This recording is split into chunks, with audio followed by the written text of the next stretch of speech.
حدث تاريخي في العاصمة الرباط. اتحاد يعقوب المنصور يصعد لأول مرة إلى القسم الأول من البطولة الاحترافية المغربية بقيادة المدرب المهدي الجابري البالغ من العمر 29 عاما. راهن الفريق على التكوين وعلى طاقات شابة نشأت في الحي ذاته.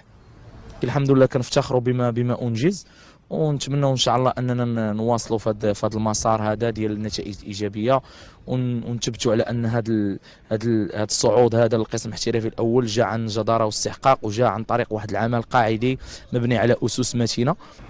تأسس الفريق الشعبي سنة 1989، بدأ من قسم الهواة وصعد خطوة بخطوة حتى بلغ قسم الكبار.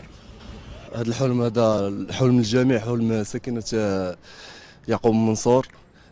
حاولنا حنا الدراري والستاف والإدارة نحققوا هذا الحلم هذا الجماهير او الساكنه ديال يعقوب المنصور.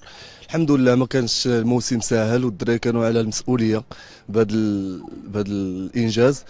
بصعوده إلى قسم الأضواء ينضم اتحاد يعقوب المنصور إلى أندية الرباط الثلاثة، الفتح، الجيش، واتحاد توارقة في قسم الصفوة. فريق الحي كما يسميه أنصاره يسير بخطى واثقة مستندا إلى هوية راسخة وطموح لا يعرف المستحيل. أنس عياش، الشرق، الرباط.